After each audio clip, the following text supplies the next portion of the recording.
ਲਓ ਸਾਹਿਬਾਨ ਸਾਰੇ ਗੱਲ ਸੁਣਿਓ ਕਾਬਲੇ ਗੌਰ।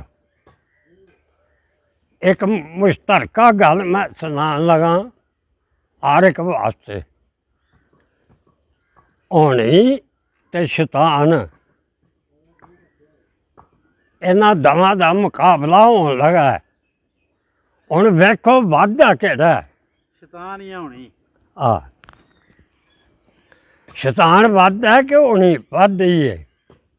ਇਹ ਜ਼ਰਾ ਗੌਰ ਨਾਲ ਸੁਣਿਓ। ਸ਼ੈਤਾਨ ਜਿਹੜਾ ਸੀ ਇੱਕ ਮੀਆਂ ਬੀਬੀ ਸਨ। ਉਹਨਾਂ ਨੂੰ ਕੁਝ 10 ਸਾਲ ਸ਼ਾਦੀ ਹੋ ਗਏ ਸਨ। ਸ਼ੈਤਾਨ ਸਾਰਾ ਜ਼ੋਰ ਲਾ ਛੜਿਆ ਮੈਂ ਇਹਨਾਂ ਨੂੰ ਲੜਵਾਂ ਤੇ ਉਹਦੇ ਕੋਲ ਕੰਮ ਨਹੀਂ ਹੋ ਸਕਿਆ।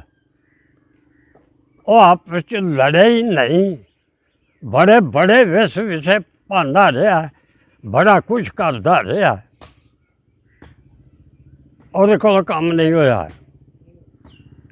ਸ਼ੈਤਾਨ ਆਖਿਆ, ਉਹਨੇ ਆਖਿਆ ਆ ਗੱਲ ਸੁਣਾ ਤੇ ਤੂੰ ਉਸਤਾਦ ਹੈ, ਪਰ ਇੱਕ ਤੈਨੂੰ ਮੈਂ ਗੱਲ ਕਰਨੀ ਆ। ਜਿਹੜਾ ਕੰਮ ਤੂੰ ਕਰਦਾ ਰਿਹਾ ਤੂੰ ਕਾਮਯਾਬ ਨਹੀਂ ਹੋ ਸਕਿਆ। ਲੈ ਤੈਨੂੰ ਮੈਂ ਕਰਕੇ ਵਹਾਨੀ ਆ। ਉਹ ਇਹਨਾਂ ਨੂੰ ਲੜਵਾਂ ਦੀ ਵੀ, ਇਹਨਾਂ ਨੂੰ ਰਾਜ਼ੀ ਵੀ ਕਰਵਾਉਣ ਦੀ। ਵਾਹ ਜੀ ਵਾਹ। ਆਖਿਆ ਅੱਛਾ ਚੱਲ ਵਹਾ ਕਰਕੇ। ਇੱਕ ਬੀਬੀ ਸੀ, ਉਹ ਦੁਕਾਨ 'ਤੇ ਗਈ ਕੱਪੜਾ ਲੈਣ। ਹੋਣੀ ਉਹ ਜਿਹੜਾ ਮਰਦ ਸੀ ਉਹਦੀ ਕੱਪੜੇ ਦੀ ਦੁਕਾਨ ਸੀ, ਹੋਣੀ ਉੱਥੇ ਟੁਰ ਗਈ। ਹੋਣੀ ਜਨਾਨੀ ਦੀ ਸ਼ਕਲ 'ਚ, ਇਹੀ ਆਖਣਾ। ਹੋਣੀ ਜਨਾਨੀ ਸੀ, ਦਿਸਦੀ ਤੇ ਹੈ ਨਹੀਂ ਨਾ। ਆਹੋ ਜਨਾਨੀ ਸੀ। ਹੋਣੀ ਜਿਹੜੀ ਸੀ ਉਹ ਜਨਾਨੀ ਦੀ ਸ਼ਕਲ 'ਚ ਬਣ ਕੇ ਉਹ ਮੀਆਂ ਬੀਵੀ ਸਨ ਜਿਹੜੇ। ਉਹ ਜਣਿਆਂ ਦੀ ਦੁਕਾਨ ਸੀ ਕੱਪੜੇ ਦੀ, ਉੱਥੇ ਟੁਰ ਗਈ। ਉਹਨੇ ਜਾ ਕੇ ਦੁਕਾਨਦਾਰ ਨੂੰ ਆਖਿਆ ਤੇਰੇ ਕੋਲ ਜਿੰਨਾ ਕੱਪੜਾ ਪਿਆ ਇਹਨਾਂ ਦੇ ਵਿੱਚੋਂ ਜਿਹੜਾ ਚੰਗਾ ਸੂਟ ਹੈ ਨਾ ਉਹ ਦੇ। ਉਹਨੇ ਆਖਿਆ ਕਿਉਂ? ਉਹਨੇ ਆਖਿਆ ਮੇਰਾ ਬੱਚਾ ਜਿਹੜਾ ਇੱਕੋ ਹੀ ਹੈ, ਉਹ ਕਿਸੇ ਕੁੜੀ 'ਤੇ ਆਸ਼ਿਕ ਹੈ। ਉਸ ਕਾਕੀ ਨੂੰ ਉਹਨੇ ਉਹ ਕੱਪੜਾ ਸੂਟ ਤੋਹਫਾ ਦੇਣਾ, ਕੱਪੜਾ ਚੰਗਾ ਦੇਈ। ਉਹਨੇ ਆਖਿਆ ਠੀਕ ਹੈ। ਉਹ ਜਿਹੜਾ ਅਵਲ ਨੰਬਰ ਕੱਪੜਾ ਸੀ ਨਾ ਉਹ ਕੱਢ ਕੇ ਉਹਨੇ ਜਿੰਨਾ ਆਖਿਆ ਉਹ ਪਾੜ ਕੇ ਕੱਪੜਾ ਉਹਨੂੰ ਦੇ ਛੜਿਆ। ਕੱਪੜਾ ਲੈ ਕੇ ਤੁਰ ਪਈ। ਉਸ ਗਲੀ ਪੈ ਗਈ ਜਿਸ ਗਲੀ 'ਚੋਂ ਕੱਪੜੇ ਵਾਲੇ ਦਾ ਘਰ ਸੀ, ਤੇ ਬੂਹਾ ਖੜਕਾਇਆ। ਉਹਦੀ ਬੀਬੀ ਆ ਗਈ। ਉਹਨੇ ਆਖਿਆ ਕੀ ਗੱਲ ਹੈ? ਉਹਨੇ ਆਖਿਆ ਬੀਬੀ ਗੱਲ ਭੈਣ ਇਹ ਨਮਾਜ਼ ਦਾ ਟਾਈਮ ਹੋਇਆ, ਮੈਂ ਪੜ੍ਹਨੀ ਹੈ ਨਮਾਜ਼, ਤੇ ਮੈਨੂੰ ਮਸਾਲਾ ਦੇ ਤੇ ਮੈਂ ਇੱਥੇ ਨਮਾਜ਼ ਅਦਾ ਕਰ ਲਾਂ ਤੇ ਫਿਰ ਮੈਂ ਤੁਰ ਜਾਂਦੀ, ਮੈਂ ਦੂਰ ਜਾਣਾ। ਉਹਨੇ ਆਖਿਆ ਲੰਘ ਗਿਆ ਅਗਾਂ। ਅਗਾਂ ਲੱਗੀ, ਉਹਨੇ ਮਸਾਲਾ ਦਿੱਤਾ। ਉਹ ਸ਼ੁਰੂ ਕਰਕੇ ਨਮਾਜ਼ ਪੜ੍ਹਨ ਲੱਗ ਪਈ। ਨਮਾਜ਼ ਪੜ੍ਹ ਕੇ ਉੱਠ ਕੇ ਤੇ ਬਾਹਰ ਨਿਕਲ ਗਈ। ਉਹ ਕੱਪੜਾ ਉੱਥੇ ਪਿਆ ਰਿਹਾ ਤੇ ਉਹ ਤੁਰ ਗਈ ਉੱਠ ਕੇ।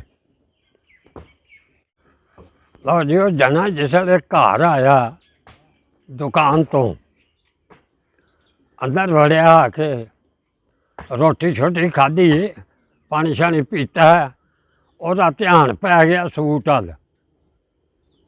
ਵੇਖ ਕੇ ਉਹਨੇ ਆਖਿਆ ਕੱਪੜਾ ਤੇ ਮੈਂ ਦਿੱਤੇ ਆ, ਇੱਥੇ ਕਿਸ ਤਰ੍ਹਾਂ ਆਇਆ? ਇਹ ਮੁੰਡਾ ਮੇਰੀ ਜਨਾਨੀ 'ਤੇ ਆਸ਼ਿਕ ਹੈ, ਇਹ ਕੱਪੜਾ ਇਹਦੇ ਵਾਸਤੇ ਆਂਦਿਆ ਸੂ। ਆਪਣੇ ਜ਼ਿਹਨ ਦੇ ਵਿੱਚੋਂ ਇਹ ਸੋਚਦਾ ਪਿਆ। ਉਹਨੇ ਸੁਣੀ ਗਿਣੀ ਗੱਲ ਕੋਈ ਨਹੀਂ ਨਾ ਕੀਤੀ ਹੈ। ਜਨਾਨੀ ਨੂੰ ਕੁੱਟਣ ਹੀ ਲੱਗ ਪਿਆ, ਬੜਾ ਮਾਰਿਆ ਸੂ। ਆਖਾ ਨਿਕਲ ਜਾ ਇੱਥੋਂ, ਉਹਨੂੰ ਕੱਢ ਛੱਡਿਆ। ਉਹ ਪੇਕੇ ਟੁਰ ਗਈ। ਤੀਜੇ ਦਿਨ ਪਿੱਛੋਂ ਹੋਣੀ ਆ ਗਈ। ਉਹ ਜਣਾ ਘਰ ਸੀ, ਬੂਹਾ ਖੜਕਾਇਆ, ਬੂਹਾ ਲਾਇਆ, ਕੀ ਗੱਲ ਹੈ? ਉਹਨੇ ਵੇਖਿਆ ਉਹ ਹੀ ਬੀਬੀ ਹੈ। ਉਹਨੇ ਆਖਿਆ ਗੱਲ ਸੁਣ, ਮੈਂ ਇੱਥੇ ਪੜ੍ਹੀ ਨਮਾਜ਼ ਦਾ ਟਾਈਮ ਸੀ ਤੇ ਮੈਂ ਤੇਰੀ ਜਨਾਨੀ ਨੂੰ ਆਖਿਆ ਵੀ ਮੈਂ ਨਮਾਜ਼ ਪੜ੍ਹ ਲਾਂ, ਮੈਂ ਦੂਰ ਜਾਣਾ ਤੇ ਫਿਰ ਮੈਂ ਉੱਠ ਕੇ ਟੁਰ ਜਾਣਾ। ਤੇਰੀ ਜਨਾਨੀ ਮੈਨੂੰ ਮਸਾਲਾ ਦਿੱਤਾ, ਮੈਂ ਨਮਾਜ਼ ਵੁਜ਼ੂ ਕਰਕੇ ਪੜ੍ਹੀ ਹੈ ਤੇ ਮੈਂ ਉੱਠ ਕੇ ਟੁਰ ਗਈ ਹਾਂ, ਮੈਨੂੰ ਚੇਤਾ ਨਹੀਂ ਰਿਹਾ। ਇਹ ਕੱਪੜਾ ਮੇਰਾ ਹੈ ਜਿਹੜਾ ਤੇਰੇ ਕੋਲ ਲਿਆ ਸੀ, ਇਹ ਕੱਪੜਾ ਮੈਨੂੰ ਦਿਓ। ਉਹ ਕੱਪੜਾ ਲੈ ਕੇ ਟੁਰ ਗਈ। ਫਿਰ ਉਹਦਾ ਮੀਟਰ ਸਹੀ ਹੋਇਆ। ਉਹਨੇ ਆਖਿਆ ਮੈਂ ਕੀ ਕੀਤਾ? ਇਹ ਗੱਲ ਤਾਂ ਕੋਈ ਹੋਰ ਸੀ, ਮੈਂ ਐਵੇਂ ਜਨਾਨੀ ਨੂੰ ਮਾਰ ਮਾਰ ਕੇ ਕੱਢ ਛੱਡਿਆ। ਆਪਣੀ ਗਲਤੀ ਮਹਿਸੂਸ ਕੀਤੀ, ਫਿਰ ਸਹੁਰੇ ਗਿਆ, ਜਾ ਕੇ ਹੱਥ ਪੱਲਾ ਜੋੜਿਆ ਸਾਰਿਆਂ ਅੱਗੇ, ਆਖਿਆ ਵੀ ਮੈਨੂੰ ਮਾਫੀ ਦੇ ਛੱਡੋ, ਮੇਰੇ ਕੋਲ ਗਲਤੀ ਹੋਈ ਹੈ, ਐਵੇਂ ਸ਼ੱਕ ਦੇ ਵਿੱਚ ਹੀ ਮੈਂ ਕੰਮ ਕੀਤਾ ਅਤੇ ਗੱਲ ਕੋਈ ਵੀ ਨਹੀਂ ਸੀ, ਮੈਂ ਝੂਠਾ ਇਸ ਗੱਲ 'ਚ, ਮੈਨੂੰ ਮਾਫੀ ਦੇ ਛੱਡੋ। ਉਹ ਜਨਾਬ ਮਾਫੀ ਮੰਗ ਕੇ ਤੇ ਫਿਰ ਉਹ ਜਨਾਨੀ ਨੇ ਫਿਰ ਘਰ ਜਨਾਨੀ ਲਿਆਂਦੀ ਆਪਣੀ ਜਣੇ ਨੇ।